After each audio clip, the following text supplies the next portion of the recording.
Hey, good evening, guys. Welcome back to the Monday Market Report brought to you by BlueRidgeSilverhound, and I'm your host, Sean, for this one. Today, we're going to take a look at the most relevant modern coins post 1900. And yes, this is dropping on a Tuesday. We had 4th of July weekend. I was not available for the entire weekend and Monday. All right, so I guess we could call this the Tuesday Market Report for probably the first and maybe last time.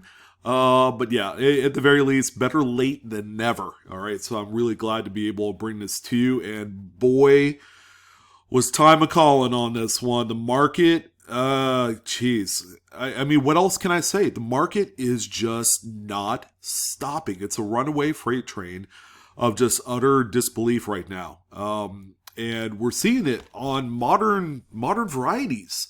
We have a number of them to talk about, in addition to some other coins that all of a sudden are just explosive. And people are paying up through the nose to own some of these premier examples of these coins.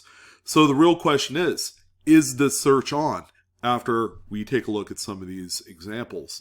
Now, all the coins for this week's Monday Market Report are coming from great collections. All right, they've completed a really, really strong week of sales and auctions this past week. And there's just, I mean, you know, we're in the middle of July. So we can't really say that the market has cooled off as a result of people going out and actually enjoying their summer vacations because the pandemic is kind of coming to a wrap.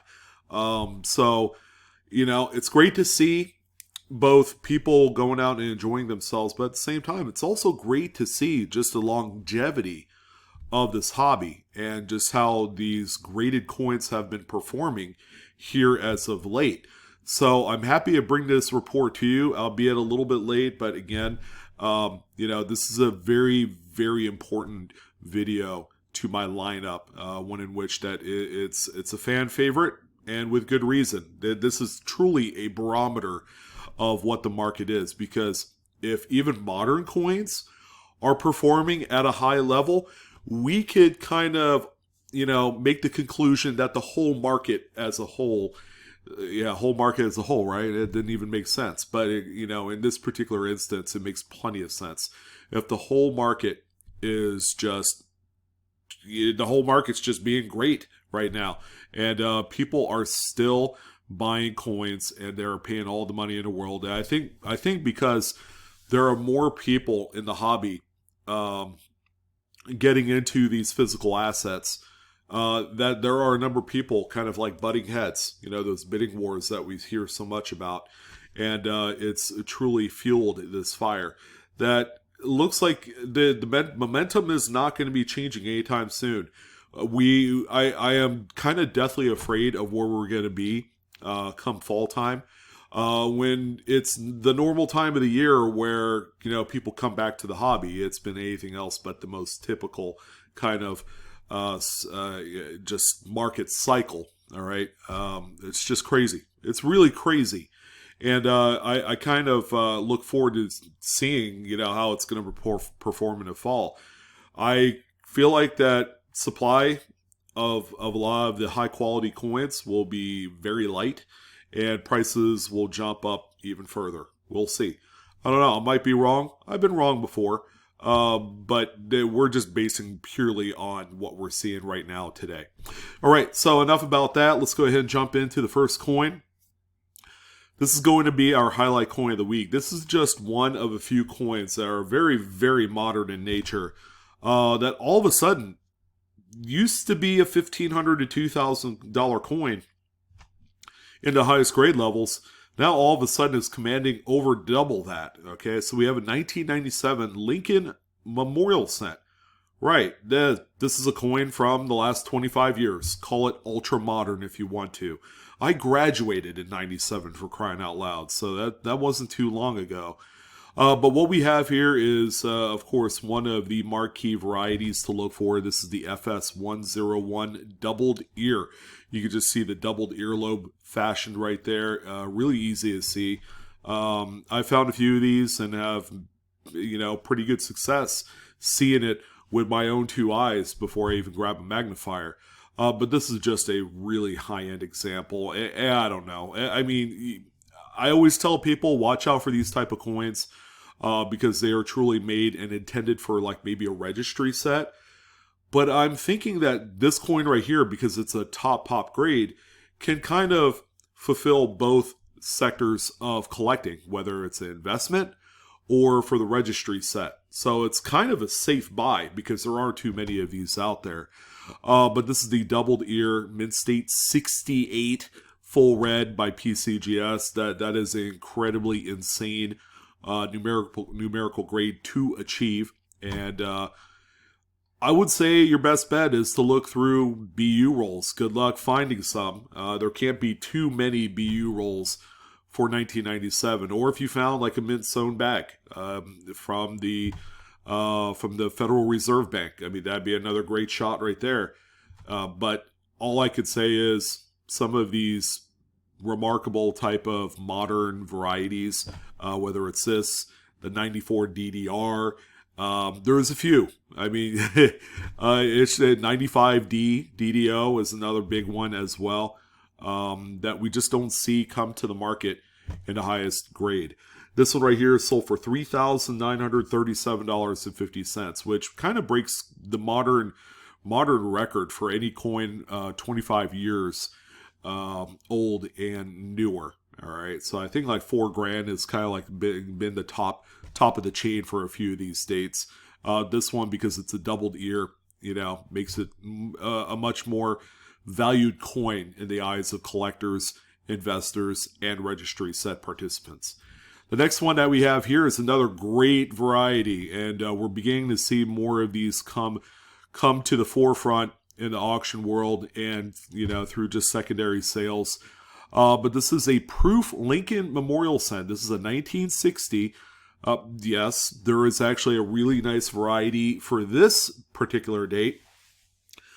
Pretty similar to the 60D RPM and large date over small date combo, all right, that we see on the Business Strike coins. This one right here is the large date over small date. You could see it especially in the 0. It's a little bit fatter. Plus you could see the little tiny curl of that small 6 underneath the big large 6 in the date. This one right here, check out that grade, Proof 69 red. All right, and keep in mind, even though it's a proof coin, there is no cameo. This is a very, very tough year for cameo and deep cameo coins. So don't expect to find too many of them. But if there was one that popped up with this particular variety, by the way, it's Fs102 in the Cherry Picker's Guide. But if you're able to score a really nice cameo or decam of this coin, that is a wildly expensive coin. And you're going to have a lot of people that are going to be opening up that blank checkbook and just writing whatever dollar amount you're looking for. This one here, a few dollars shy of $2,000, $1,985.62 to be exact. Just a beautiful coin. There are a lot of varieties in those proof sets, so make sure you continue to look for those. The next one that we have here is the 1956D. This is a standardized registry set coin if I ever saw one. It's also NGC graded. It's a Mint State 67 plus red, so it's a very, very high-end grade. CAC certed as well. You see the CAC green bean there on the slab label area.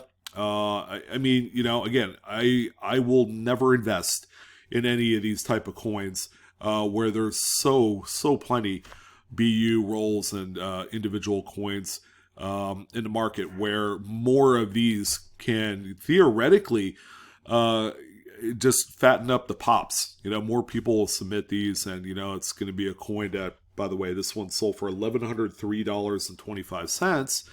Will continue to erode in value as more are being discovered at this particular grade level. All right. And back to something that's a little bit more rare. This is a 1953 proof. Proof sets, coins are very scarce from 1955 and older. 53 is a tough date. I believe proof sets of this particular year is somewhere in that like $250 to $300 range, if I'm not mistaken.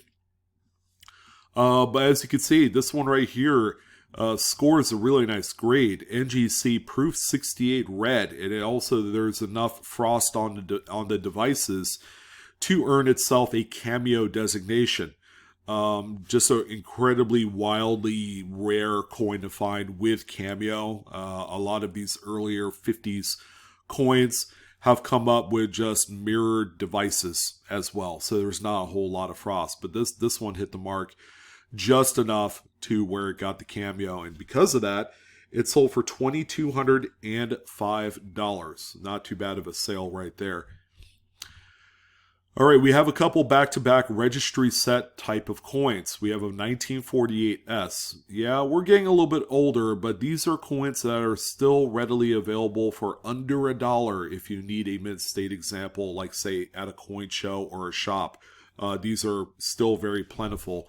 Although not so plentiful is this high-graded example. It's a mint state 67 plus full red example. Again, just based off of those stats alone, this is made for a registry set. So there's a number of registry sets I'm pretty sure needs this date in there to help pad the points totals. This one is also CAC certified as an extra added bonus.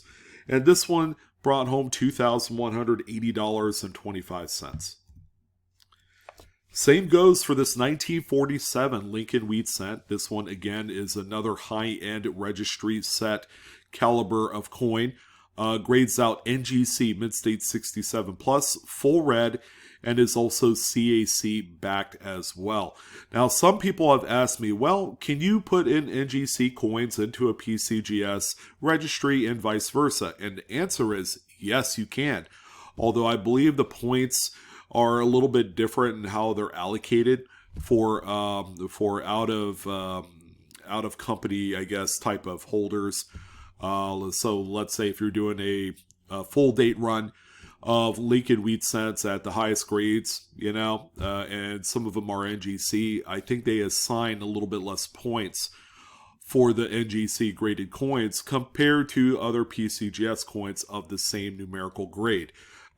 Which makes sense. Your sole devotion is not completely in PCGS graded coins, and therefore they're not going to reward you as wealthily, I guess, for those particular coins. This one right here, by the way, is sold for $2,925. Just an incredibly tough date. Ironically, the amount of money it's sold for, nearly $3,000, is what you would also expect for, I believe, a comparable Mint State 67 PCGS graded example of this same date. All right, this week we do have a Steely. All right, we got 43D. This time it's also graded in an NGC holder.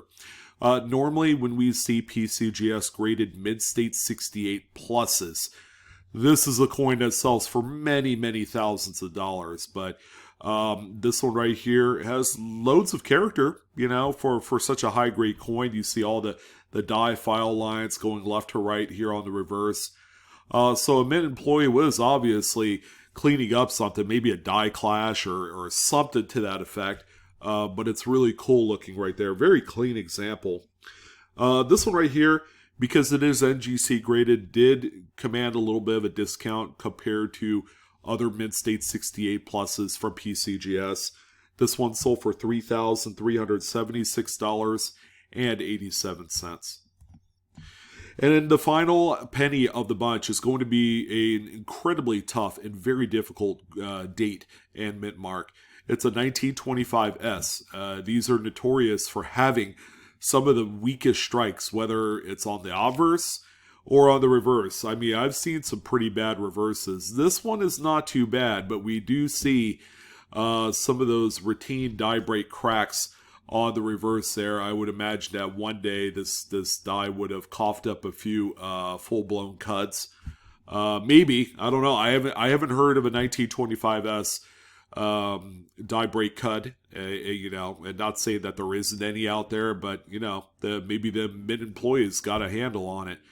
But this is exactly what the type of quality that you would expect of a really nice 25S. You just don't see a lot of mid-state 65s out there in the world today of this particular date.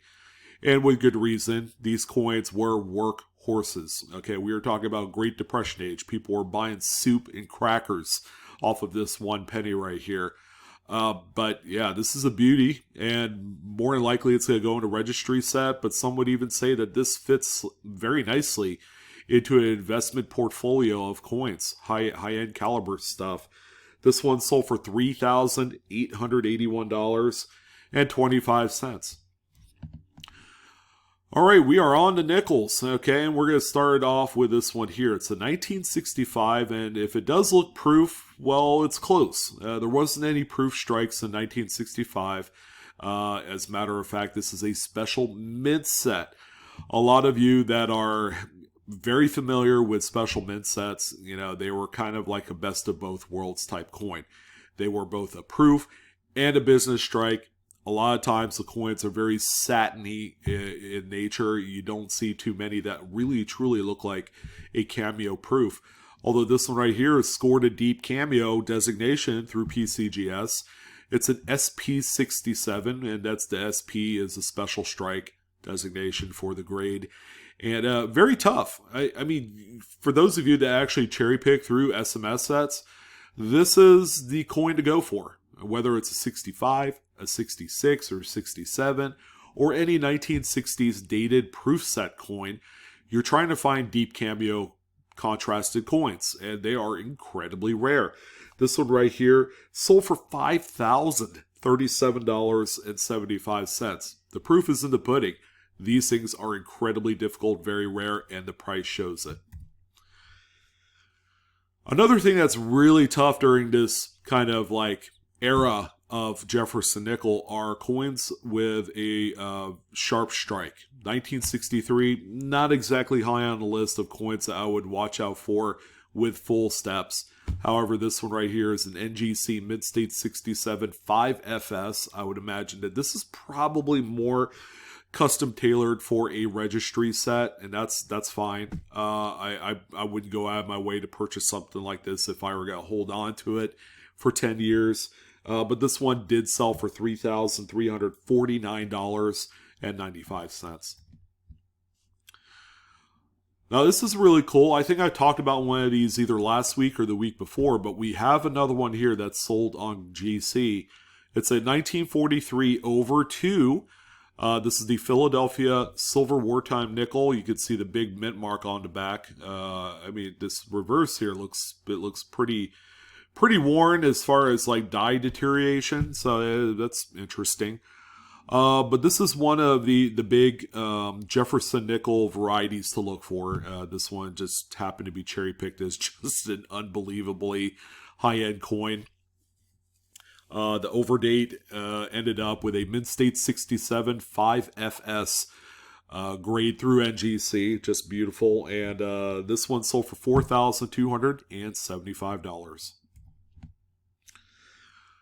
Okay, so we only have a few Buffalo nickels, but they're gorgeous beauties. These are obviously high-end collector, investor grade type pieces for those people that actually do high-end Buffalo registry sets. This is a very acceptable coin.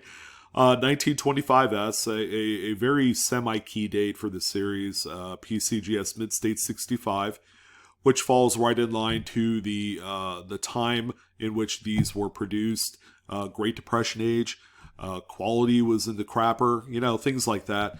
Although this one right here, pretty nice, very suitable. You'd be hard pressed to find anything else quite like it, and the price holds true to it as well. Sold for $9,900, almost 10 grand for this bad boy. And same goes for this one here. This is a 1918S, just a beautiful, beautiful coin. Even has a little bit of a die clash here underneath the Buffalo's chin. All right, so this is another tough date as you would expect from the teens.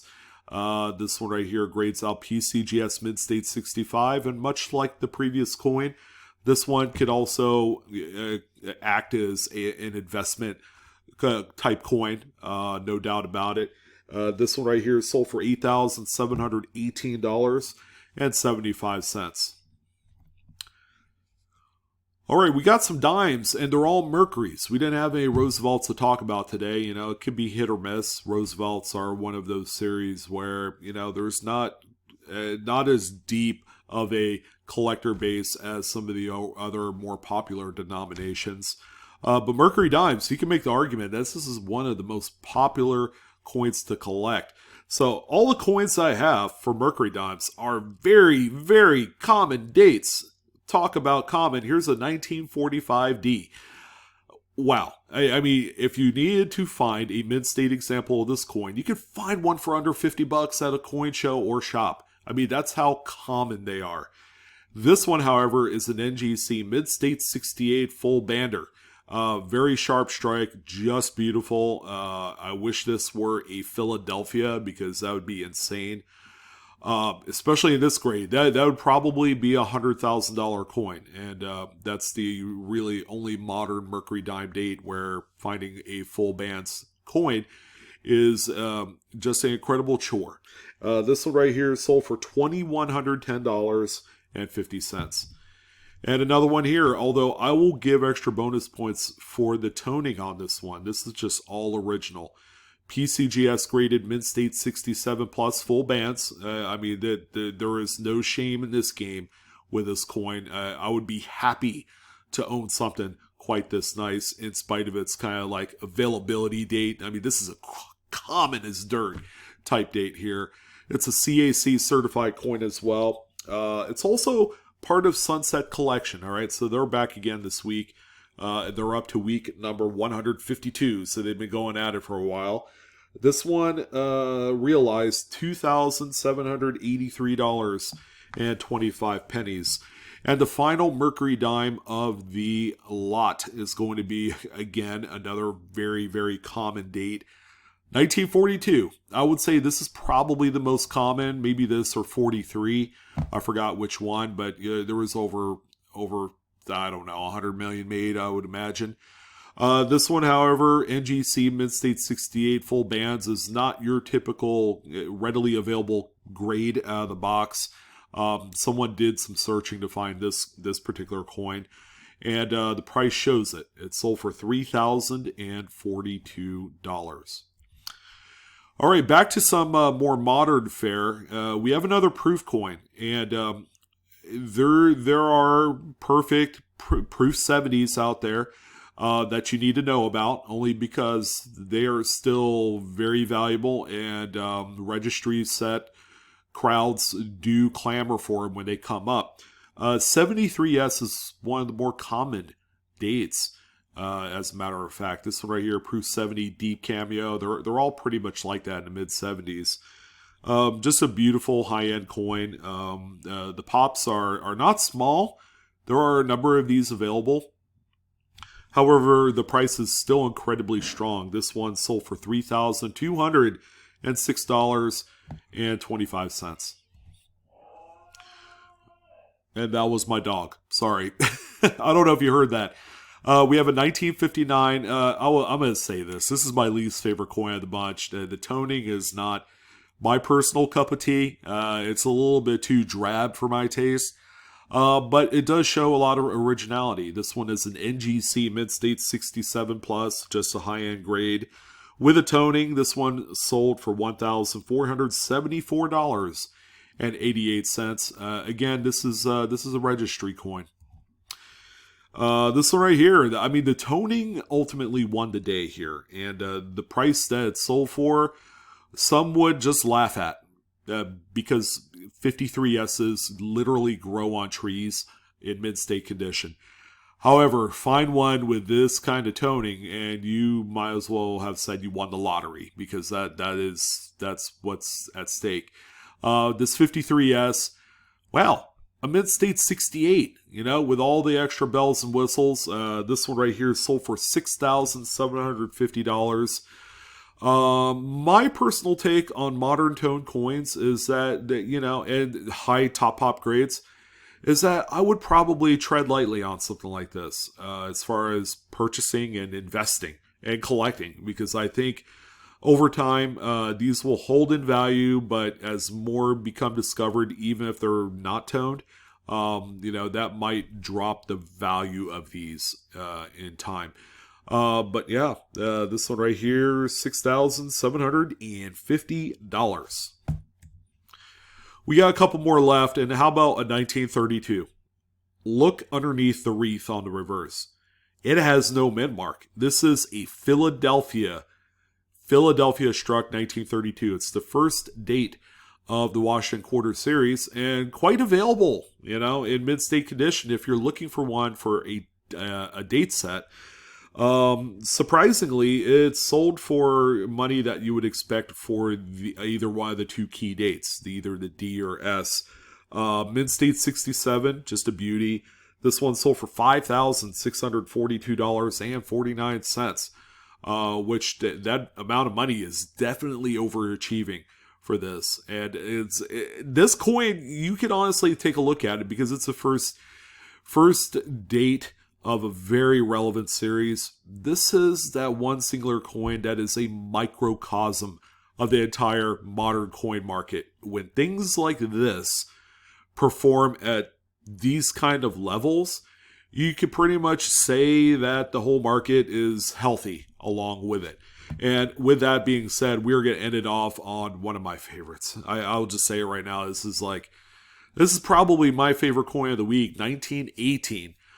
Standing Liberty Quarter. All right, there's a few miraculous things with this coin. Number one, the toning is subtle yet powerfully stateful. Another thing to keep in mind, look at that grade. PCGS Mid-State 67 plus. Now, what do we know about Standing Liberty Quarters that seems to be just an overall appeal to a lot of collectors and registry set crowds? And that's that full head designation. Guess what? This one does not have it. That head is about as flat and plain as you could say. And with that being said, this coin right here, even though it has no S or D mint mark, still managed to sell for $13,561.88. And this is just kind of like one of those out in left field, slap you in the face type of coins that you would not think would sell for five figures. But I'm so glad it did, because I got to say slap you in the face because it is just that. It is a remarkable coin with lots of character. And that's going to go ahead and do it on the Tuesday night market report. I'm your host, Sean, with Blue Ridge Silverhound. As always, I want to thank you guys for not only watching the video through its entirety, but for also all of your support. Don't forget to like, share, or subscribe if you enjoyed today's comment. Make sure you hit that bell for instant notifications, so that way you get more videos like this in the future. But that's going to go ahead and wrap it up for this week. I want to thank you guys again. And Coinaholics, we are discovering together. You guys take care and have a good one.